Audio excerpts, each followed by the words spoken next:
अस्सलाम वालेकुम, मैं हूं शाहजेब खानजादा। बजट की मंजूरी से पहले शहबाज शरीफ की इत्तेहादी हुकूमत इत्तेहादियों की नाराजगी का शिकार हो गई है। हुकूमती इत्तेहाद में शामिल दो बड़ी जमातें JUI और MQM पीपल्स पार्टी से नाराज हैं, जबकि बलूचिस्तान अवामी पार्टी और आज़ाद रुकन असलम भूटानी नून लीग से शिकायत कर रहे हैं। खास तौर पर MQM की नाराजगी इस वक्त हुकूमत के लिए फैसला कुन साबित हो सकती है, क्योंकि MQM के मुतालबात तो पीपल्स पार्टी से हैं, लेकिन एक तहरीरी मुआहदे की रूह से उनकी जामिन नून लीग है। आज MQM के रहनुमा वसीम अख्तर ने सिंध के बल्दियाती इंतखाबात में पीपल्स पार्टी पर धांधली के इल्जामात लगाते हुए कह दिया है कि अगर पीपल्स पार्टी मुआहदे से मुनरिफ होती है तो हम भी बहादुराबाद को ताला लगाकर सड़कों पर होंगे। इनफ इज इनफ, हमने हर इदारे के सामने अपनी बात रख दी है। फिर भी हम कड़वे घूंट पी के आपके साथ इस लहजे में ही बात कर रहे हैं, सड़क पे नहीं है, क्योंकि हमने आपके साथ एग्रीमेंट किया हुआ है और हम एक्सपेक्ट करते हैं कि वो एग्रीमेंट हमारा इन लेटर एंड स्पिरिट आप इम्प्लीमेंट करोगे, जो कि आपने वादा किया है। अगर आप उससे मुनरिफ होते हो, हटते हो, तो फिर हम भी बहादुराबाद को ताला लगाएंगे और फिर सड़कों पे आएंगे, क्योंकि इनफ इज इनफ। अब हमने हर इदारे के सामने ये बात रख दी है। MQM के बाद हुकूमत की दूसरी बड़ी इत्तेहादी बलूचिस्तान अवामी पार्टी है। कौमी असम्बली में बाप के पार्लिमानी लीडर खालिद मक्सी भी आज शहबाज शरीफ हुकूमत पर बरस पड़े। उन्होंने कहा कि हमें शिकायतें हैं, लेकिन अभी टाइम है, रवैयों को दुरुस्त कर लें। हम छोटी मोटी वजारत मांगे तो कहते हैं कि बगैर पोर्टफोलियो के वजारत ले लें। बगैर किसी ओहदे के वजारत लेकर हमने क्या झाड़ू देना है? शिकायतें भी हैं, रवैये भी अच्छे नहीं हैं, सारी चीज़ों को दुरुस्त कर लें सर। अभी तक टाइम है, 1-2 महीने गुजरे हैं, कुछ नज़र आना चाहिए, और नहीं तो सूखा अखलाक ही दिखा दें। शिकायत हमारी पार्टी की भी है जी, एक मिनिस्ट्री पे बस चुप करके बैठ गए हैं, कमेटी मांग रहे हैं, बाकी जगहों का फैसला करके बैठ जाते हैं, हमें ऑन बोर्ड ही नहीं लेते। अगर छोटी मोटी मिनिस्ट्री मांगते हैं तो कहते हैं जी विदाउट पोर्टफोलियो। अब वो झाड़ू तो नहीं लगाना, विदाउट पोर्टफोलियो क्या करना है? मरकज़ में हुकूमत बरकरार रखने के लिए वज़ीर आज़म को 172 वोट्स की ज़रूरत है और शहबाज शरीफ ने अपने इंतखाब के वक्त 174 वोट्स हासिल किए थे, यानी उनकी हुकूमत सिर्फ 2 वोट्स की बरतरी पर कायम है और एक वोट कीमती है, क्योंकि सदर पाकिस्तान डॉक्टर आरिफ अलवी हैं और वो किसी भी वक्त शहबाज शरीफ को एतमाद का वोट लेने के लिए कह सकते हैं, जिसके लिए शहबाज शरीफ को 172 अरकान असम्बली के एतमाद की ज़रूरत होगी। आज असम्बली में आज़ाद रुकन असलम भूटानी ने भी शिकायतों के अनबार लगा दी और कहा कि हमें तहरीक इंसाफ में इज्जत नहीं मिल रही थी, मगर फंड्स बहुत मिल रहे थे। 2 वोट्स की हुकूमत है, इस पर इतना गरूर अच्छी बात नहीं है। जरदारी साहब ने एहसन इकबाल को कहा, जरदारी साहब की उसने नहीं मानी। शहबाज शरीफ साहब की मेहरबानी, उसने 3 बार एहसन इकबाल को कहा कि जी असलम भूटानी मेरे पास दोबारा शिकायत लेके ना आए। फिर भी जब किताब छपी, PSDP की कोई स्कीम नहीं थी। फिर जब PM के सामने एहतजाज किया, वहाँ भी एहसन इकबाल साहब जज्बाती हो गए। सरदार अयाज सादिक मौजूद थे, वो गवाही देंगे। फिर सर जहाँ से नॉर्मली टेलीफोन आते हैं, उनको मैंने रिक्वेस्ट की कि भाई अगर आपके टेलीफोन में अभी कोई वजन है तो जरा एहसन इकबाल को कहो, तो फिर जाके उन्होंने मेरी स्कीम रिफ्लेक्ट की। हम खुदा की कसम सर वहाँ खुश थे। ये जरदारी साहब की मोहब्बत में आ गए। ख्वाजा साहब आप सुने और शहबाज शरीफ तक ये बात पहुँचाएं। सर ये 2 वोटों पे हुकूमत है, इतनी मगरूरी अगर 10 वोटों पे होती तो आप तो किसी को खंगालते भी नहीं। जितने इत्तेहादी हैं सबके साथ यही रवैया है। कुछ शराबत में नहीं बोलते हैं, लेकिन हम सर नहीं कर सकते। मतलब अब जरदारी साहब ने 58 आदमी आपको करके दिए हुकूमत बनाने के लिए। शहबाज शरीफ साहब से गिला नहीं है, वो हद से ज्यादा इज्जत करते हैं। हमें सर PTI में इज्जत नहीं थी, फंड्स बहुत ज्यादा थे, अरबों रुपए के फंड्स थे। अब लोग कहते हैं जी आप जाके वहाँ इज्जत कमाएं और हमें पीने का पानी न मिले। नून लीग और पीपल्स पार्टी के बाद मरकजी हुकूमत में तीसरी बड़ी शराकतदार JUI है। इमरान खान की हुकूमत गिराने और शहबाज शरीफ को वज़ीर आज़म बनवाने में मौलाना फजल रहमान ने अहम किरदार अदा किया, लेकिन अब उनकी जमात ने सिंध में पीपल्स पार्टी के खिलाफ तहरीक चलाने का ऐलान कर दिया है। JUI के सूबाई सेक्रेटरी जनरल राशिद महमूद सुमरो ने पीपल्स पार्टी पर बल्दियाती इंतखाबात में धांधली का इल्ज़ाम लगाते हुए सिंध हुकूमत के खिलाफ तहरीक चलाने का ऐलान किया और पार्टी क़यादत से भी मुतालबा किया है कि वो पीपल्स पार्टी से इत्तेहाद का सरनौ जायजा ले। सिंध हुकूमत के खिलाफ तहरीक जारी करने का ऐलान कर रहा हूँ। घोटकी से कराची तक जमीयत उलमा इस्लाम अब रोडों पर होगी सिंध हुकूमत के खिलाफ। सिंध हुकूमत से सिंध के अवाम की जान छुड़ाने तक, जनाब आसिफ अली जरदारी साहब से इस सिंध के अवाम की जान छुड़ाने तक अब जमीयत उलमा इस्लाम सिंध में तहरीक चलाएगी। हुकूमत में हम जरदारी साहब के साथ नहीं हैं, हम शहबाज शरीफ साहब के साथ हैं। तो हमने शहबाज शरीफ साहब को कह दिया है कि वो इस चीज़ का नोटिस लें, अपने इत्तेहादी से बात करें, और हमने अपनी जमात को भी कह दिया है कि वो इस इत्तेहाद का जायज़ा लें। असर नो ये नहीं हो सकता कि हम बैसाखी भी दें और उसी हुकूमत के इत्तेहादी जमात के हाथों पिटते भी रहें, ये मुमकिन नहीं है। एक तरफ इत्तेहादी हुकूमत पर दबाव बढ़ा रहे हैं, दूसरी तरफ इमरान खान भी हुकूमत के लिए मुसलसल सियासी खतरा बनते जा रहे हैं। पंजाब में ज़िमनी इंतखाबात नून लीग के लिए अपनी मकबूलियत बरकरार रखने और सूबे में अपनी हुकूमत बचाने के लिए बहुत अहम है। 17 जुलाई को होने वाले ज़िमनी इंतखाबात के लिए इमरान खान ने खुद इंतखाबी मुहिम की कमान संभाल ली है। गुज़िश्ता रोज़ उन्होंने लाहौर के हलकों में वर्कर्स कन्वेंशन और जलसों से खिताब किया और सूबे के दीगर अजला में भी इमरान खान खुद इंतखाबी मुहिम चलाएंगे। इसके अलावा लाहौर हाई कोर्ट के हालिया फैसले ने भी नून लीग के लिए ज़िमनी इंतखाबात में वाज़ेह बढ़तरी हासिल करना ज़रूरी बना दिया है और हमजा शहबाज की वजारत आला को खतरे में डाल दिया है। आज लाहौर हाई कोर्ट ने पंजाब असेंबली की मखसूस नशिस्तों पर अराकीन का नोटिफिकेशन जारी न करने के खिलाफ तहरीक इंसाफ की दरख्वास्त मंजूर करते हुए इलेक्शन कमीशन को मखसूस नशिस्तों के नोटिफिकेशन जारी करने की हिदायत कर दी है। 2 जून को चीफ इलेक्शन कमिश्नर की जेर सदारत 5 रुकनी बेंच ने पंजाब असेंबली की 5 मखसूस नशिस्तों पर अराकीन को नोटिफाई करने की तहरीक इंसाफ की दरख्वास्त मुस्तरद कर दी थी और फैसले के मुताबिक मखसूस नशिस्तों पर ज़िमनी इलेक्शन तक नोटिफिकेशन रोक दिया गया था। लेकिन आज लाहौर हाई कोर्ट ने करार दिया है कि मखसूस नशिस्तों का नोटिफिकेशन जारी कर दिया जाए। जियो न्यूज़ के सहाफ़ी माजिद निज़ामी के मुताबिक लाहौर हाई कोर्ट के फैसले के बाद पंजाब असेंबली में हुकूमती इत्तेहाद के पास 175 अराकीन की हिमायत है। नून लीग के अराकीन की तादाद 163 है क्योंकि 3 नाराज अराकीन की वापसी हो गई है। इसके अलावा पीपल्स पार्टी के 7 अराकीन हैं, 4 आज़ाद और 1 वोट राह हक पार्टी का है। यानी हमजा शहबाज के पास 175 वोट्स हैं जबकि अपोजिशन इत्तेहाद के पास 173 वोट्स हो जाएंगे क्योंकि 5 मखसूस नशिस्तें मिलने के बाद तहरीक इंसाफ के अराकीन की तादाद 163 हो जाएगी। काफ लीग के 10 वोट हैं यानी हुक्मरान जमात को 2 वोट्स की अक्सरियत हासिल है मगर 2 अराकीन अब भी नून लीग से नाराज हैं जबकि 1 वोट साबिक वजीर दाखिला चौधरी निसार का है और अभी 20 हलकों में 17 जुलाई को इलेक्शन होने हैं। तहरीक इंसाफ अभी से ज़िमनी इंतखाबात में धांधली का इल्ज़ाम लगा रही है। तहरीक इंसाफ की रहनुमा डॉक्टर यास्मीन राशिद ने आज खुलकर इल्ज़ाम लगाया है कि दरअसल न्यूट्रल नहीं है। उन्होंने कहा कि मैं ख़ास तौर पर ब्रिगेडियर राशिद से कहना चाहती हूँ कि हम सब पाकिस्तान के बाशिंदे हैं, हम हिंदुस्तान से नहीं आए हैं, इसलिए आपको न्यूट्रल ही रहना चाहिए।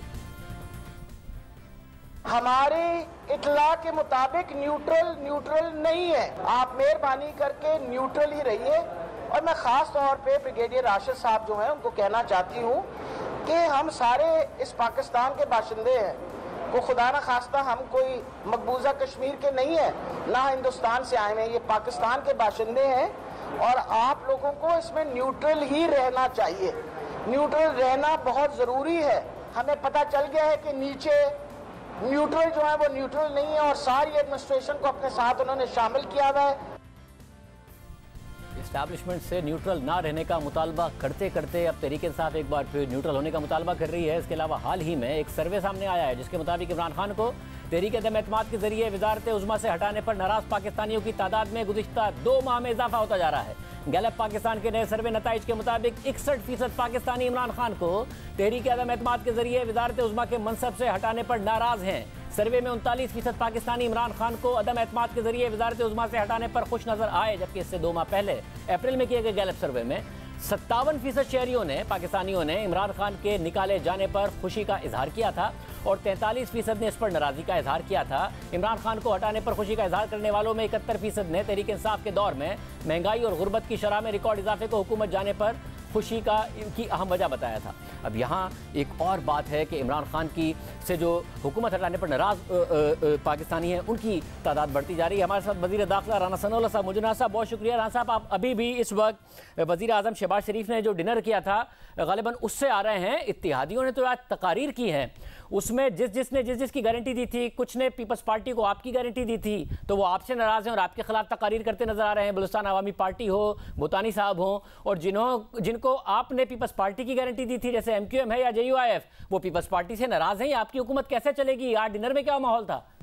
नहीं, पहली बात तो शाहजेब ये है कि ये हमारी हुकूमत नहीं है, ये इत्तेहाद की हुकूमत है और इत्तेहाद के मुश्तरका फ़ैसले से जो है वो बनाई गई और उसी के मुश्तरका फ़ैसले जो है वो चलाई जा रही है। शायद PMLN उस तरह से इसके हक़ में नहीं थी, उसकी राय कुछ और थी, लेकिन जब इत्तेहादी जमातों के सरबराहों ने एक फ़ैसला किया तो उस फ़ैसले के मुताबिक जो है हुकूमत को बनाने के बाद उसे चलाने और आइनी मुद्दत जो है वो पूरी करने का फ़ैसला किया गया। तो इसलिए ये कहना कि ये हमारी हुकूमत है और हमें कुछ ख़तरात जो है वो लाक है, हमें कोई ख़तरा लाक नहीं है। इत्तेहाद के जो कायदीन हैं, जो सरबराह हैं, वो जब और जैसा फ़ैसला करना चाहेंगे, पाकिस्तान मुस्लिम लीग नून जो है वो उस फ़ैसले के मुताबिक जो है वो चलेगी। जहाँ तक तकारीर का मामला है तो मेरा ख़्याल है कि बजट के मौके के ऊपर अगर इस किस्म की तकारीर नहीं होगी तो फिर और क्या होगा। मगर तकारीर की हद तक अगर आप समझते हैं कि ये कोई ख़तरनाक बात है तो ये कोई ऐसी बात नहीं है। तकारीर जो है वो ऐवान में, पार्लिमान में जो है वो इस तरह से होती हैं, और ऐसी तकारीर जो है वो होनी चाहिए। लोगों को खुल के अपना जो है वो ज़मीर की आवाज़, अपनी जो है वो बात जो है वो खुल के करनी चाहिए, और जिस अंदाज में भी करना चाहे उसी अंदाज में करनी चाहिए। वैसे मैं बता दूं, भूतानी साहब ने खुल के जो ज़मीर की आवाज़ बताई है वो क्या है, जो आपकी हुकूमत के ऊपर कैसे रिफ्लेक्ट करती है। वो कहते हैं कि मैंने वज़ीर आज़म से कहा तो वज़ीर आज़म ने कहा कि हसन इकबाल से कह दिया है, फिर जरदारी साहब ने भी हसन इकबाल से कहा, मगर उसके बावजूद हमारी जो स्कीम है वो नहीं थी पब्लिक सेक्टर डेवलपमेंट प्लान में। फिर जहाँ से फ़ोन कॉलेज आती हैं मैंने वहाँ कहा तो फिर जाके रिफ्लेक्ट हुआ पब्लिक सेक्टर डेवलपमेंट जो प्रोग्राम है उसमें मेरी स्कीम है। तो आपकी हुकूमत एग्जैक्टली अगर ज़मीर की आवाज़ के मुताबिक उन्होंने बताया तो कौन चला रहा है? अगर हसन इकबाल साहब ने ना वज़ीर आज़म की बात मानी, ना जरदारी साहब की बात मानी, फिर जहाँ से फ़ोन कॉलेज आती हैं वहाँ भूतानी साहब ने बताया और फिर बात मानी गई, तो कौन चला रहा है आपकी हुकूमत? देखिए, इसकी वजाहत तो खैर हसन इकबाल साहब ही करेंगे, लेकिन मुझे पूरा यकीन है कि भूतानी साहब ने, हो सकता है कि जरदारी साहब से भी बात की हो, किसी और से भी बात की हो, किसी और से भी की हो, वज़ीर आज़म से भी की हो, लेकिन जो हसन इकबाल साहब ने जिस स्कीम को उन्होंने डाला है या जो उन्होंने बात मानी है वो यकीनन वज़ीर आज़म के कहने पे ही उन्होंने जो है वो उस स्कीम को शामिल किया होगा। और दूसरा ये है कि देखें, ये इसमें वसाइल कम हैं, डिमांड्स ज़्यादा हैं, जेन्युइन डिमांड्स हैं। ये भी बात नहीं है कि भूतानी साहब को गलत बात कह रहे हैं। बाकी जो मेंबरान हैं उनके भी मुतालबात बड़े जायज़ मुतालबात हैं, होने चाहिए, लेकिन वसाइल की कमी के पेश नज़र जो है वो हर बात जो है वो नहीं हो सकती। तो इसलिए ठीक है, गिला जो है वो पैदा हो जाता है। हसन इकबाल साहब जब इसका कल जवाब देंगे तो वो पूरी तरह से भूतानी साहब को भी और दूसरे दोस्तों को भी जिन्होंने आज गिले किए उनको मुतमईन करेंगे। मौलाना साहब, जैसा आपने कहा कि इत्तेहादियों, आपका तो नहीं ख्याल था कि हुकूमत में आना चाहिए या फिर हुकूमत को कंटिन्यू करना चाहिए, मगर इत्तेहादी चाहते थे इसलिए फ़ैसला किया गया। मगर अब मसला ये है कि फ़ैसला कर लिया और सारे मुश्किल फैसले भी कर लिए, तो इस वक्त अगर कोई चाहता है कि हुकूमत मुद्दत पूरी करे तो वो आप ही हैं, वो नून लीग ही है, क्योंकि जो पॉलिटिकल कॉस्ट है वो सबसे ज़्यादा आपने पे की है। पंजाब में सबसे बड़ा मार्का होना है और वो आपका और तहरीक इंसाफ का होना है, तो पॉलिटिकल कॉस्ट तो आपने पे कर दी है। अब आप नहीं चाहते हैं कि फौरी तौर पर इलेक्शन की तरफ जाएं। आप देख रहे हैं, सर्वेस बता रहे हैं कि लोगों में इजाफा होता जा रहा है कि इमरान खान की हुकूमत गिराने के हवाले से। शाहजेब, ये आपका तजिया ठीक है सर आँखों पे, लेकिन हमें ये बिल्कुल इस बात का एहसास भी है, यकीन भी है, और हम लोगों तक ये बात पहुंचा रहे हैं, पहुंचाएंगे कि हमने ये पॉलिटिकल कास्ट जो है वो कोई अपनी हुकूमत बचाने या चलाने के लिए नहीं, बल्कि पाकिस्तान की इकॉनमी को बचाने के लिए और पाकिस्तान को आगे बढ़ाने के लिए जो है वो कास्ट पे की है। और पाकिस्तान जो है, पाकिस्तान की रियासत जो है वो पहले है। कोई भी सियासी जमात या उसका पॉलिटिकल कैपिटल जो है वो बात की बात है, और इस बात को लोग अंडरस्टैंड करते हैं। और ये कहना कि जी हमारी कोई पॉपुलैरिटी में जो है वो फ़र्क है, सवाल ही पैदा नहीं होता। ये इलेक्शन जो है वो 17 जुलाई को हो रहा है, इसमें भी साबित होगा, और उसके बाद जब इलेक्शन होगा तो उसमें भी जो है वो साबित होगा। हमने एक जो है वो सही फ़ैसला किया है और ये पाकिस्तान के हक़ में फ़ैसला किया है, और इस फैसले का हमें डिविडेंड मिलेगा, इसकी हमें कोई कास्ट पे नहीं करना पड़ेगी। और राज साहब, क्योंकि तहरीक इंसाफ की हुकूमत हटाने से पहले पंजाब के बाई इलेक्शन सारे के सारे तकरीबन आप लोग जीत रहे थे, और किस नारे पर जीत रहे थे? इस नारे पर जीत रहे थे कि इमरान खान ने महंगाई की है, इस नारे पर जीत रहे थे कि इमरान खान की हुकूमत को इस्टेब्लिशमेंट चला रही है। अभी इमरान खान आपके खिलाफ हैं और आपकी मरकज़ में हुकूमत है और आप पर इल्ज़ाम लगा रहे हैं कि आपने महंगाई की है। यास्मीन राशिद साहिबा कह रही है न्यूट्रल जो है वो न्यूट्रल रहे हैं, वो तो ब्रिगेडियर साहब का नाम लेके कह रही है कि वो आपको इलेक्शन जितवाना चाहते हैं और सारी की सारी पॉलिटिकल मैनेजमेंट आपके लिए की जा रही है। तो जो आपका बयानिया था वो तो आपने इमरान खान के हवाले कर दिया, तो आप कैसे जीत जाएंगे बाई इलेक्शन? आपकी तो पंजाब हुकूमत अब इन बाई इलेक्शन पर खड़ी है, हमजा शहबाज खतरे में। नहीं, मामला ये है कि एक तो पहली बात तो ये है कि हमजा शहबाज बतौर वज़ीर आला पंजाब कोई ख़तरे में नहीं है। आज भी उनके पास अक्सरियत है, और 17 जुलाई को इलेक्शन के बाद उनके पास एक 2 टोक जो है वो बड़ी वाज़ेह अक्सरियत उनके पास होगी। और हम वोट के से जो है वो इलेक्शन जीतेंगे। पहले भी बाई इलेक्शन जो है वो हमने खिदमत की बुनियाद पे और वोट हासिल करके लोगों से जो इलेक्शन जीते हैं, अब भी इसी तरह से जीतेंगे। इमरान खान साहब जो है ये एक फ्रॉड कर रहे हैं कौम के साथ, और ये इस किस्म का बयानिया जो है वो हर 10-15 दिन बाद कोई ना कोई नई बात जो है वो लेके चल पड़ते हैं। और इमरान खान जो इस वक्त ये फ़ौज को या इस्टेब्लिशमेंट को वाज़े तौर पे ये कह रहे हैं कि आप सियासत में मुदाखलत करें, तो क्या 74 साल से इस कौम का, इस मुल्क के सियासतदानों का, इस मुल्क की सियासी जमातों का जो बयानिया है, जो रहा है, जो आइन में दर्ज है, तो क्या वो सारा कुछ गलत है? ये एक आदमी जो है ये नई बात लेके चल पड़ा है कि जी इस्टेब्लिशमेंट जो है वो न्यूट्रल क्यों है, और वो मगर डॉक्टर यास्मीन राशिद साहिबा ने तो उल्टा इल्जाम लगा दिया से जो है वो इलेक्शन क्यों नहीं जितवा रही। वो डॉक्टर साहिबा ने आज उल्टा इल्जाम लगाया कि न्यूट्रल नहीं है। मशवरा कर लेना, नहीं तो ये पहले दोनों इमरान खान साहब और यास्मीन राशिद साहब आपस में मशवरा कर लें कि ये बात करनी है या वो बात करनी है।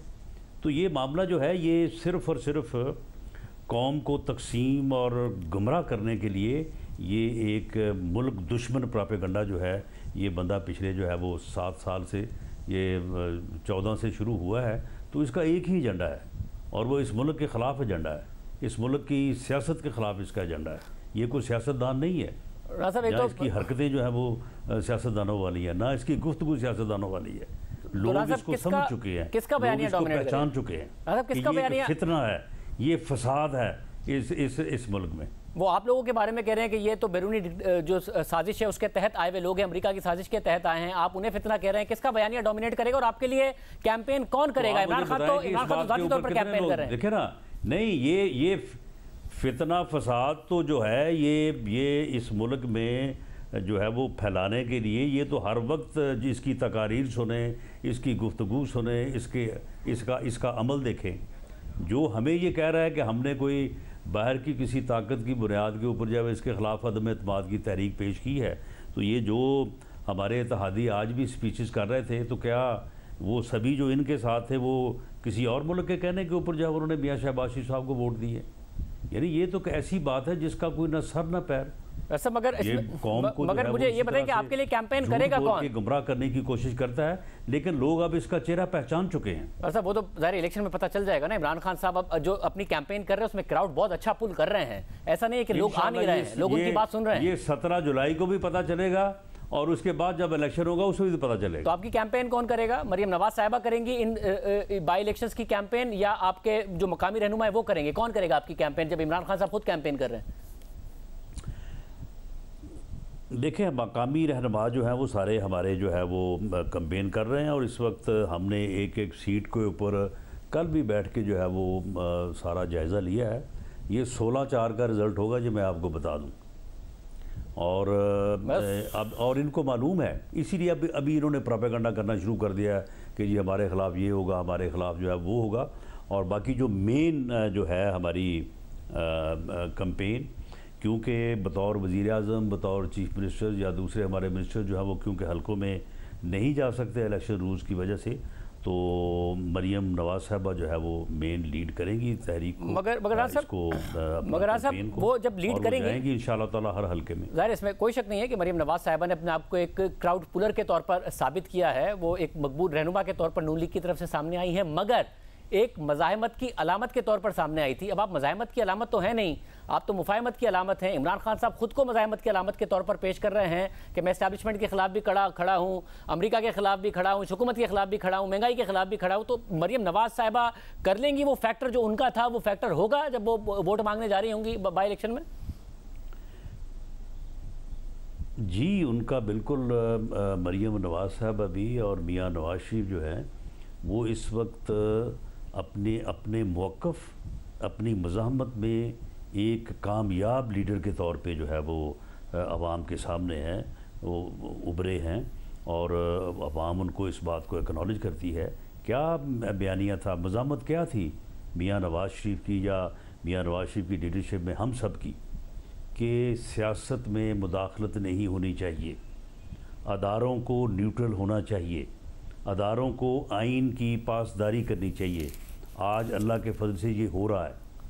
ये जो शोर शराबा जो है ये पीटीआई सारा कर रही है, बजाय इमरान खान साहब के, ये हमारे बयानिए की, हमारी मज़ामत की कामयाबी की अलामत है।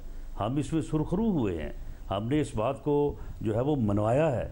तो इसलिए अगर मज़ामत को हमने मनवाया है तो मैं समझता हूँ कि इस कामयाबी को हम क्यों नहीं आगे जो है वो कैपिटलाइज करेंगे। वैसे मगर पंजाब के ज़ाहिर मुख्तलिफ हलकों में जो पाक फ़ौज से के हवाले से, इस्टेब्लिशमेंट के हवाले से भी आपको पता है कि बहुत ज़्यादा ये फैक्टर करती है बातें।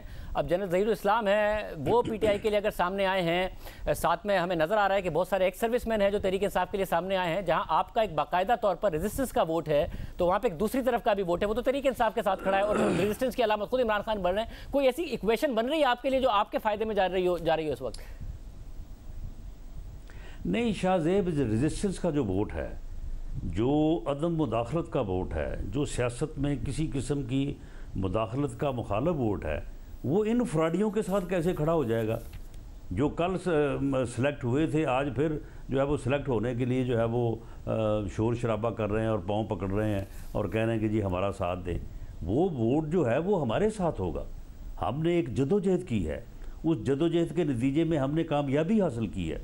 और हमारी जो कामयाबी है कि अदारे जो हैं वो अपने आइनी हदूद की पासदारी करें और सियासत में कोई मुदाखलत ना हो, ये इस वक्त जो है ये इस वक्त साबित है। तो राना साहब, हर कोई ये इस बात को मानता है। तो राना साहब 16-4 का कॉन्फिडेंस आप में कैसे आया है कि इस वक्त जो है वो कोई मुदाखलत नहीं है? 16-4 का कॉन्फिडेंस आप में कैसे आया है कि 20 में से 16 आप जीतेंगे, 4 तहरीक इंसाफ जीतेगी?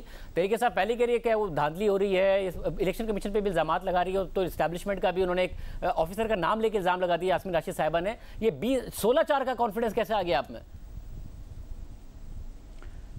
नहीं, देखें, उसमें होता ये है कि जो हल्के, जिस हल्के में जो है वो इलेक्शन हो रहा होता है, उस हल्के में जो है वो हर किस्म की इन्फॉर्मेशन जो है आपके जो वर्कर्स हैं, आपके जो वहाँ पे मकामी लोग हैं, उनकी पूरी एक बड़ी जो है वो बड़ी सॉलिड असेसमेंट होती है।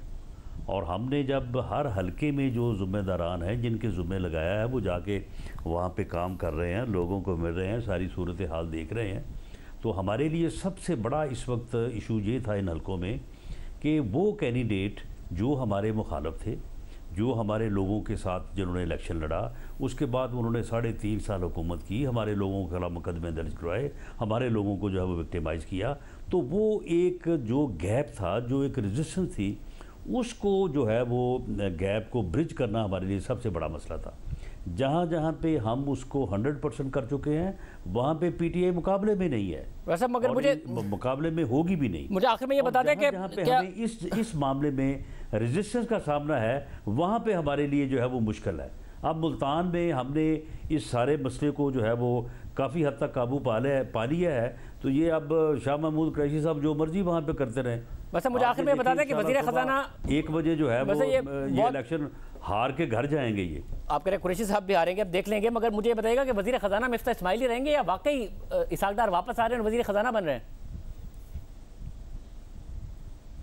देखिए, इसाक डार साहब अगर वापस आते हैं तो मिफ्ता इस्माइल साहब हमारी जो इकनॉमिक टीम है उसका एक बड़ा जो है वो समझ लें कि वैल्यूएबल हिस्सा है। और इस वक्त भी मिफ्ता इस्माइल साहब जो कर रहे हैं वो एक एक मामले के ऊपर जो है वो इसाक डार साहब से गाइडेंस ले रहे हैं। इसाक डार साहब हमारे बहुत सीनियर जो है वो पार्टी के रहनुमा हैं। अगर वो वापस आएंगे तो उनकी रहनुमाई में जो है वो जो भी पोजीशन वो लेनी चाहें, जिस पोजीशन पे भी वो आना चाहें या जिस पोजीशन में वो बेहतर समझे कि मैं बेहतर काम कर सकता हूं, वो पोजीशन वो लेंगे। और मिफ्ता इस्माइल साहब जो हैं वो बिल्कुल उनके भाई के तौर पे, उनके वर्कर, उनके साथी के तौर पे जो उनके साथ बड़ी खुशी से काम करेंगे। चॉइस इसाक डार साहब की होगी कि वो क्या बनना चाहते हैं। अगर वो बनना चाहते हैं तो वज़ीर ख़ज़ाना बन जाएंगे?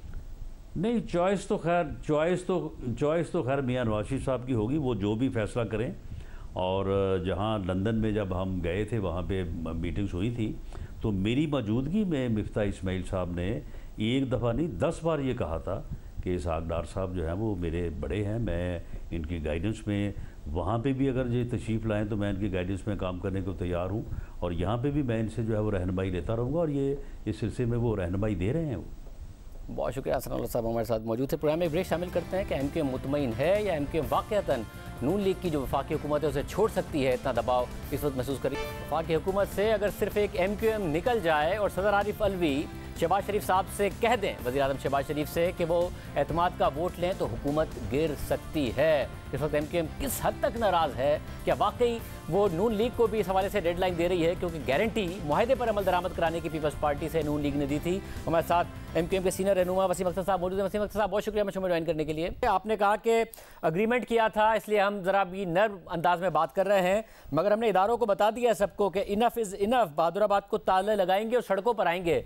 पीपल्स पार्टी को ज़्यादा फर्क पड़ेगा नहीं, नून लीग को पड़ेगा, क्योंकि अगर आप निकल गए तो मरकजी हुकूमत गिर जाएगी। अगर सदर आरिफ अलवी ने कह दिया उनसे, शहबाज शरीफ साहब से, कि आप एतमाद का वोट ले लें, तो कम से कम आपने नून लीग को कम्युनिकेट किया है कि जी हमने जो अग्रीमेंट किया था, आपने गारंटी ली थी, वो पूरे कराएं, या नहीं कम्युनिकेट किया है?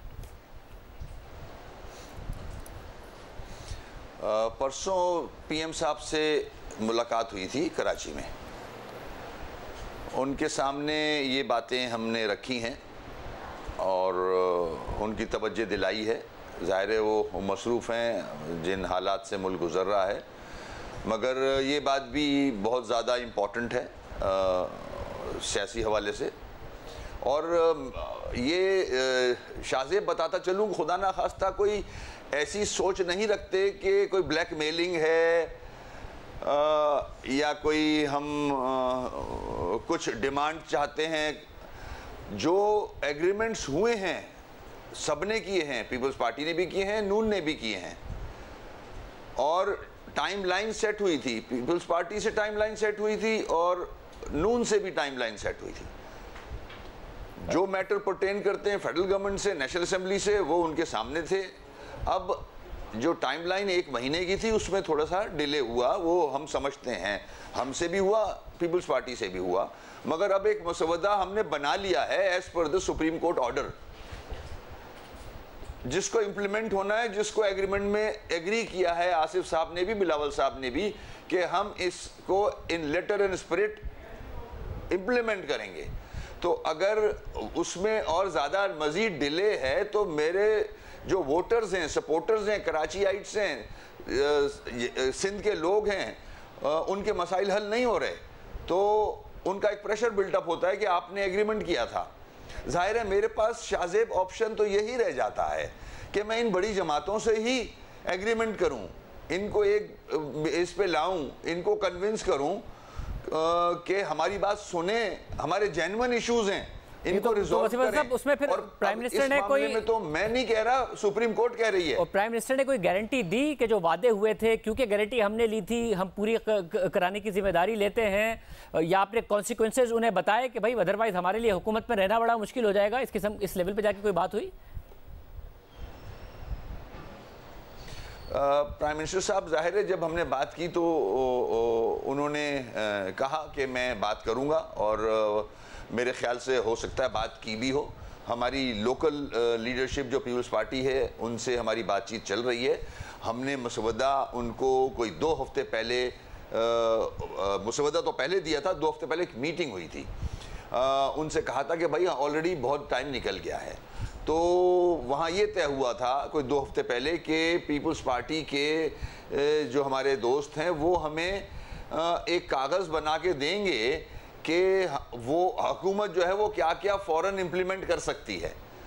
तो हम उसका इंतज़ार कर रहे हैं। वादा किया था दूसरे दिन का, 2 हफ्ते हो चुके हैं, तो उनको याद भी कराया है। खैर उनके यहाँ एक मौत भी हो गई थी, वो हो सकता है उसमें बिज़ी हो गए हों, मगर ये बहुत ज़रूरी है हमारे लिए। सर मगर मुझे ये बताइएगा कि इस वक्त आपको नहीं लगता कि आपकी बन रही है, मगर वसीम साहब आपको नहीं लगता आपकी पोजीशन बड़ी कमज़ोर है इस वक्त, क्योंकि इस वक्त आप तहरीक इंसाफ को छोड़कर इस इत्तेहाद में आए हैं। इमरान खान साहब ने अपनी कैंपेन भरपूर अंदाज में आगे बढ़ा दी है। अभी जो बाई इलेक्शन हुआ आपकी जीती हुई सीट पर, उस पर आप मुश्किल से तहरीक लब्बैक से 65 वोटों से जीते हैं, जबकि तहरीक इंसाफ मैदान में नहीं थी। अवामी लियाकत साहब की सीट पर तहरीक इंसाफ भी मैदान में होगी, तो आप लोगों के लिए कोई ऐसा इन्वायरमेंट है नहीं कि आप हुकूमत से अलग हो जाएं और उसके बाद नए इलेक्शन हो जाए, क्योंकि आपको इमरान खान साहब चैलेंज कर रहे होंगे भरपूर अंदाज में कराची में, तो आपके लिए सिचुएशन ऐसी है जिससे लेवरेज का फायदा उठाएगी नून लीग भी और पीपल्स पार्टी भी। देखें शाहजेब, ऐसा नहीं है। सियासत में ये चीज़ होती है। हमें भी बहुत कंसर्न है जो रिज़ल्ट आया है 240 का। ये होता है, उसके रीजंस हैं, मैं उस डिटेल में नहीं जाना चाह रहा। हमें भी तशवीश है उस पर। पास्ट में अगर बल्दिया के इलेक्शन में देखें तो पीटीआई की सीट थी, उसने भी कॉन्टेस्ट किया था, तीसरे नंबर पे आई। वो वजह नहीं है। कराची के अवाम बाशऊर है, जानते हैं हमारे वोटर्स यही पॉइंट है कि उस वक्त तहरीक इंसाफ हुकूमत में थी, कर रहे हैं जी, मगर उस वक्त तहरीक इंसाफ हुकूमत में थी और अनपॉपुलर थी। आप लोगों ने डिसीजन लिया उस हुकूमत को छोड़ने का। बट द प्रॉब्लम इज, अब आप जिस हुकूमत के साथ हैं उसकी वजह से जो दबाव आ रहा है और इमरान खान साहब जो कैंपेन बढ़ा रहे हैं उसमें पीटीआई कॉन्फिडेंट है कि बहुत ज़्यादा पॉपुलर हो गई है। तो आप तो फंस नहीं गए हैं उस हुकूमत को छोड़कर इस हुकूमत में आके, इसलिए ये हुकूमत में चाहे पीपल्स पार्टी और नून लीग वो बड़ी कॉन्फिडेंट है कि अब एमक्यूएम ने कहाँ जाना है। अगर ये हमें गिराएंगे तो अगले इलेक्शन में पीटीआई से हार जाएंगे। ऐसा नहीं है। क्या पीटीआई ने जो एग्रीमेंट किया था वो पूरा किया उन्होंने 3.5 सालों में? नहीं किया। अब एक फैसला लिया है और आने वाले वक्त में शाहजेब 2023 के इलेक्शन में हम तो कॉन्टेस्ट करते पीटीआई से, हमारे इलेक्शन इनके ही खिलाफ होते। हम तो मजबूरन टाइम गुजार रहे थे इनके साथ। हम तो 1 साल पहले निकलने के चक्कर में थे इनसे, क्योंकि हमारे तो कोई भी डिमांड्स इन्होंने पूरी नहीं की। अब हमारे पास ऑप्शन ये ऑपोजिशन का बनता था कि ये 2 बड़ी जमातें हैं। अगर महंगाई वाला जो मामला है, IMF के जो इश्यूज हैं, वो तो पीटीआई अगर होती तो आज वही हाल होता जो आज है। हमें ये अंदाजा था, हमें ये पता था कि ये प्रेशर तो जाहिर पूरे मुल्क की सियासी जमातों पे है, उतने ही मगर वसीम साहब आप कराची के पीटीआई पे भी है जितनी PMLN पे है आज। मतलब तो आप कराची के वोटर से किस बुनियाद पे जाके वोट मांगेंगे? क्योंकि जाहिर मरकज में तो एमक्यूएम हुकूमत अकेले नहीं बना सकती ना, उसे किसी के साथ ही बनानी है। आप उन्हें क्या बताएंगे कि आप अगर इलेक्शन जीत जाएंगे तो उनके मसाइल किसके साथ मिलकर हल करेंगे, पीटीआई के साथ या नून लीग के साथ? क्योंकि पीटीआई के बारे में भी आप कह रहे होंगे इन्होंने भी हमसे वादे नहीं पूरे किए, नून लीग के बारे में भी आप कह रहे होंगे इन्होंने भी हमसे वादे नहीं पूरे किए। तो कराची के अवाम आपको क्यों वोट देंगे? क्योंकि आप खुद तो नहीं बना सकते हैं हुकूमत। कराची, मैं किसी को वो नहीं बनाना चाह रहा। कराची की अवाम सफर कर रहे हैं जब से वजूद में आया है कराची। कराची के अवाम जानते हैं, इस सियासत को जानते हैं जो दूसरी जमातें आके यहाँ से कब्जे करती हैं। पीटीआई ने भी 14 सीटें यहाँ से चोरी की थी। कराची के अवाम बाशऊर हैं, वो जानते हैं एमक्यूएम की स्ट्रगल को। जो आज हम स्ट्रगल कर रहे हैं, हमारे पास यही ऑप्शन है कि हम इन जमातों के साथ इलाक करें। माजी में भी कर चुके हैं, हालांकि ट्रस्ट डेफिसिट है, मगर फिर भी हमारी मजबूरी है। हम किससे इलाक करेंगे? यही रूल कर रहे हैं सिंध में। अगर 23 के इलेक्शन के बाद अगर मैं देखता हूं तो नून मुझे नजर आती है, वो गवर्नमेंट बनाएंगे तो उनसे हमने इलाक किया, एग्रीमेंट किया है। मेरे पास और ऑप्शन क्या है? तो आप अभी से इलाक करूं या चाइना से इलाक करूं? तो अभी नून लीग के साथ आपको कोई डेडलाइन नहीं दे रहा है? ऐसा नहीं है कि नून लीग की हुकूमत आपके हवाले से खतरे में है, ऐसा कुछ नहीं है, या आप डेडलाइन दे रहे हैं उन्हें? नहीं, देखें ऐसी कोई बात नहीं है। समझदार लोग हैं। शहबाज शरीफ साहब भी एक मंझे हुए सियासतदान है, आसिफ जरदारी साहब भी मंझे हुए सियासतदान हैं, और इन दोनों ने एक्सेप्ट किया है कराची के इशूज को। हमने इनके सामने रखा था, मीडिया के सामने रखा था। वो एक्सेप्ट करते हैं कि कराची के जेन्युइन इश्यूज हैं एमक्यूएम ने जो दिए हैं, इसको हमने हल करना है। और इन दोनों ने, जरदारी साहब ने, बिलावल साहब ने ये वादा किया था कि हम इसको इंप्लीमेंट कराएंगे। तो मैं आज भी उन्हीं की तरफ देख रहा हूं। इसमें हमें थोड़ी सी जल्दी है ताकि जल्द से जल्द हम लोगों को सेटिस्फाई कर सकें कि बल्दियाती निज़ाम कम से कम मजबूत हो गया है। उसके बाद वे फॉरवर्ड जो भी है, हम हुकूमत सिंध में जाते हैं, हम एडमिनिस्ट्रेटर्स लेते हैं, गवर्नरशिप लेते हैं, ये वे फॉरवर्ड है हमारा। मगर हम चाहते हैं कि जो प्रायोरिटी हमने बनाई है उसको हम पूरा कर लें through Peoples Party. Peoples Party की जिम्मेदारी बनती है कि वो एक्ट की शक्ल लेके आए, कानून साजी करे इस पे। बहुत शुक्रिया। एमक्यूएम का मौक़िफ़ आपने सुना। प्रोग्राम में आगे बढ़ते हैं। तहरीक इंसाफ की क़यादत मौजूदा अस्करी क़यादत पर बार बार इल्ज़ाम लगा रही है कि उन्होंने इमरान खान की हुकूमत नहीं बचाई, और इमरान खान मुसलसल न्यूट्रल्स को न्यूट्रल्स कहकर तनकीद का निशाना बना रहे हैं और एंटी इस्टेब्लिशमेंट बयानियाँ बना रहे हैं। मगर खुद गुज़िश्ता 15 बरस के दौरान ये इल्ज़ाम लगता रहा है कि अगर इस्टेब्लिशमेंट ने किसी एक जमात को बनाया और फिर चलाया तो वो तो तहरीक इंसाफ है। और इस हवाले से जितने किरदारों का नाम सामने आया वो बाद में खुलकर सामने भी आया। पंजाब में होने वाले ज़िमनी इंतखाबात में एक अहम पेशरफ सामने आई है। साबिक DGI lieutenant general retired Zaheerul इस्लाम ने तहरीक इंसाफ के उम्मीदवार शब्बीर अहवान के एजाज़ में तकरीब मुनक़िद की और इस तकरीब का एहतमाम उन्होंने कहूटा में अपने आबाई घर में किया। जनरल ज़हीरुल इस्लाम ने पंजाब असेंबली के हल्का PP7 रावलपिंडी से तहरीक इंसाफ के उम्मीदवार के लिए बाकायदा इलेक्शन मुहिम शुरू करते हुए कहा कि इमरान खान की हिमायत करना वक्त की ज़रूरत है। जनरल ज़हीरुल इस्लाम जब DGI थे तो उन पर तहरीक इंसाफ की पुश्त पनाही का बाकायदा इल्ज़ाम लगता रहा। सबसे ज़्यादा अहम नून लीग के मरहूम सीनियर रहनुमा और साबिक वफाकी वजीर मुशाहिदुल्लाह खान का वो इंटरव्यू था जो उन्होंने अगस्त 2015 में BBC को दिया था और जनरल ज़हीरुल इस्लाम के किरदार से मुताल्लिक अहम इंकिशाफात किए थे। मुशाहिदुल्लाह खान ने कहा था कि 2014 में इस्लामाबाद में तहरीक इंसाफ और अवामी तहरीक के धरनों के दौरान जनरल ज़हीरुल इस्लाम ने बतौर DGI एक साजिश तैयार की थी। उस वक्त ये इंटरव्यू देने पर मुशाहिदुल्लाह खान को वजारत से इस्तीफ़ा देना पड़ गया था और फिर बाद में खुद नवाज शरीफ ने कह दिया था कि जनरल ज़हीरुल इस्लाम ने पैगाम भेजा था कि आप इस्तीफ़ा दे दें और घर चले जाएं। और फिर बाद में ख्वाजा आसिफ ने भी कहा कि इमरान खान जिस अंपायर की उंगली की बात करते थे वो जनरल ज़हीरुल इस्लाम की उंगली थी। जो ज़हीरुल इस्लाम साहब उन्होंने जनाब कहा कि जी नवाज शरीफ साहब आप इस्तीफा दे दें,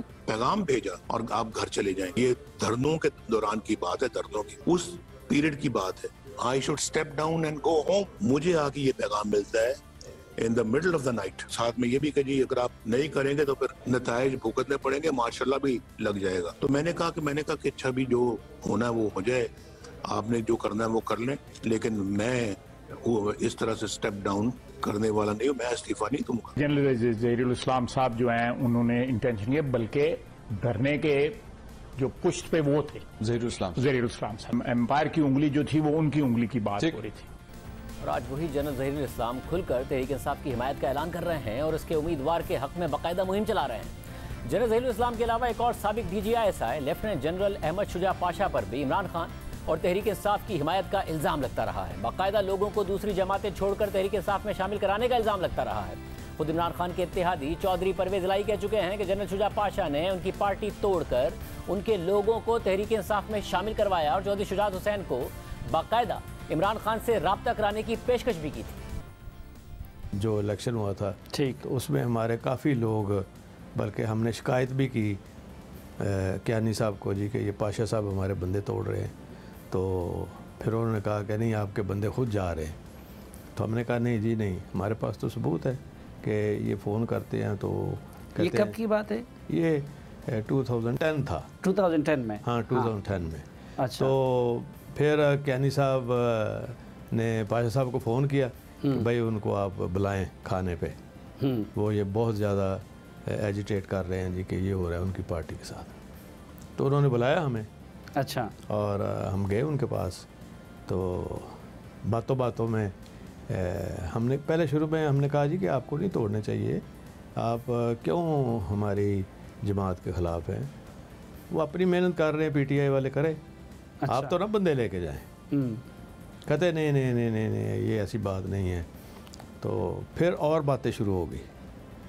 शुजा साहब ने ना किसी और बात की तरफ पूरा डिस्कशन टर्न कर दी। तो पाशा साहब भूल गए जो पहले बात हुई थी। तो कहते हैं चौधरी साहब आप तो, आपके पास तो बड़ी विजडम है, मैं इमरान खान से ना आपकी मीटिंग करा दूँ। तो शुजा साहब ने कहा लो पकड़ लिया हमने आपको। यानी ISI के दो साबका DG जनरल ज़हीरुल इस्लाम और जनरल अहमद शुजा पाशा पर तहरीक इंसाफ को सपोर्ट करने का और बाकायदा पार्टी को परवान चढ़ाने का इल्ज़ाम लगता रहा है। और जनरल ज़हीरुल इस्लाम अब खुलकर इमरान खान की हिमायत में सामने भी आ गए हैं। जबकि एक और साबिक DGI लेफ्टिनेंट जनरल फैज़ हमीद पर भी नून लीग ने 2018 के इंतखाबात और बाद में तहरीक इंसाफ के लिए सियासी मैनेजमेंट करने के इल्ज़ामात लगाए। और फिर जनरल फैज़ हमीद के लिए इमरान खान खुद कह चुके हैं कि वो अपने खिलाफ साजिश नाकाम बनाने के लिए उन्हें दिसंबर 2021 तक DGI के ओहदे पर बरकरार रखना चाहते हैं। मुझे पता चल गया था ये पूरी इंट्रीग कर रहे हैं नून लीग वाले, और ये इनकी पूरी कोशिश थी ये सारी सर्दियों में ये जो इन्होंने किया है। ये पिछली मुझे जुलाई से पता चलना शुरू हो गया था कि इन्होंने पूरा प्लान बनाया हुआ गवर्न कराने का। तो मैं नहीं चाहता था कि हमारा जो इंटेलिजेंस चीफ चेंज हो जब तक ये सर्दियाँ न निकले। मैंने तो अपनी कैबिनेट में, मैं तो ये ओपनली कहा था, ये छुपी बात नहीं है। मैं ओपनली ये कह रहा था कि जब मुश्किल वक्त है तो आप अपना मेन जो आपका इंटेलिजेंस चीफ है उसको चेंज नहीं करते, क्योंकि उसी वो आइज और ईयर्स है गवर्नमेंट की। और इस्लामाबाद हाई कोर्ट में मुल्क भर में बलोच तलबा को हिरासत करने और उनकी शिकायत का इजाला करने के लिए दायर दरख्वास्तों पर समाअत हुई। जहां अदालत ने मामले का नोटिस लेते हुए सेक्रेटरी दाखिला और सेक्रेटरी इंसानी हुकूक को जाती हैसियत में तलब कर लिया। समाअत के दौरान chief justice Islamabad high court justice Athar Minallah ने पूछा कि बताएं, बलोच तलबा के साथ मीटिंग के बावजूद उनकी शिकायत का इजाला क्यों नहीं हुआ? इंक्वायरी कमीशन बनने के बावजूद अभी तक इसका इजलास क्यों नहीं हो सका? जवाब दें, हुकूमत की जानिब से बलोच तलबा और दरख्वास्त गुजार की शिकायत का अभी तक इजाला नहीं किया गया। क्यों बलोच तलबा महसूस करें कि उनकी नस्ली प्रोफाइलिंग की जा रही है? अदालत इजाज़त नहीं देगी कि कोई एक बलोच तालिब इल्म भी सोचे कि उसकी शिकायत का इजाला करने के लिए कोई नहीं है। तमाम सियासी जमातें कमीशन में मौजूद हैं, तो फिर इसमें मसला क्या है? लगता है कि बलोच तलबा को सीरियस मसाइल का सामना है जिनको एड्रेस नहीं किया जा रहा। यहाँ बलोच तलबा की दरख्वास्तें आने के बाद हुकूमत ने अब तक क्या किया है? समाअत के दौरान जस्टिस अतर मिनल्लाह ने डिप्टी अटॉर्नी जनरल से पूछा कि तमाम सिक्योरिटी एजेंसीज किसके मातहत हैं? डिप्टी अटॉर्नी जनरल ने जवाब दिया कि वफाकी हुकूमत के मातहत हैं, जिस पर जस्टिस अतर मिनल्लाह ने डिप्टी अटॉर्नी जनरल से सवाल किया कि तो फिर इसका जिम्मेदार कौन है? समाअत के दौरान बलोच तलबा की वकील एडवोकेट ईमान मजारी ने अदालत को बताया कि कायद-ए-आज़म यूनिवर्सिटी ने वहां आने वाले अफसर के खिलाफ तादीबी कार्रवाई से मुताल्लिक लिखा, लेकिन अभी तक सेक्रेटरी दिफा ने उसका कोई जवाब नहीं दिया, जिस पर जस्टिस अतर मिनल्लाह ने सेक्रेटरी दिफा को हुक्म दिया कि वो अपने ऑफिशियल के खिलाफ तादीबी कार्रवाई से मुताल्लिक रिपोर्ट पेश करें। आज की समाअत के बाद जारी होने वाले अदालती हुक्म में जस्टिस अतर मिनल्लाह ने लिखा कि बलूचिस्तान से ताल्लुक़ रखने वाले तलबा की शिकायत संगीन नौयत की हैं। बलोच तलबा की शिकायत को दूर करना सबसे ज़्यादा अहमियत का हामिल है। आइन का आर्टिकल 25 कहता है कि तमाम शहरी बराबर हैं। बलोच तलबा को बिल्कुल भी ये तासुर नहीं जाना चाहिए कि उनकी नस्ली प्रोफाइलिंग की जा रही है या कानून नाफिज करने वाले इदारों का रवैया उनसे मुख्तलिफ है। नस्ली प्रोफाइलिंग और शहरियों से मुख्तलिफ अंदाज में पेश आना बुनियादी हुकूक की संगीन खिलाफ वर्जी है, जो आइन के आर्टिकल 9, आर्टिकल 14 और आर्टिकल 25 के खिलाफ है। आइन के आर्टिकल 7 के तहत रियासत और उसके मातहत तमाम इदारों को फौरी तौर पर इनकी शिकायत का इजाला करना चाहिए। अदालती हुक्मनामे में मजीद लिखा है कि इस केस की समाअत के दौरान काफ़ी मवाद पेश किया गया, जिससे बज़ाहिर ये तासुर है कि तालीमी इदारों में ज़ेर तालीम बलोच तलबा की शिकायत बेबुनियाद नहीं है। हुक्मनामे के मुताबिक अदालत ने 28 अप्रैल की समाअत में कमीशन बनाने का हुक्म दिया था जो बलोच तलबा की शिकायत सुने, लेकिन अफसोस के साथ इस मसले की अवामी अहमियत के बावजूद अभी तक कमीशन नहीं बना।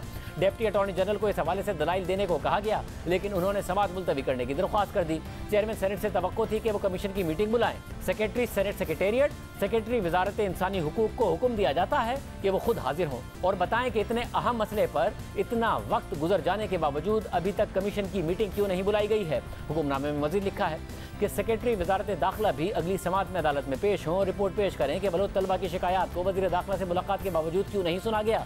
इसके अलावा अदालत ने सेक्रेटरी वजारत दिफा को भी कायद-ए-आज़म यूनिवर्सिटी का दौरा करने वाले एहलकार के खिलाफ तादीबी कार्रवाई की पेशरफ्त के हवाले से रिपोर्ट पेश करने की हिदायत की और साथ ही डिप्टी अटॉर्नी जनरल को हुक्म दिया कि वो यकीनी बनाएं कि ये रिपोर्ट केस की अगली समाअत से पहले अदालत में जमा करवाई जाए। केस की समाअत 5 जुलाई तक मुलतवी कर दी गई। इजाज़त, अल्लाह हाफ़िज़।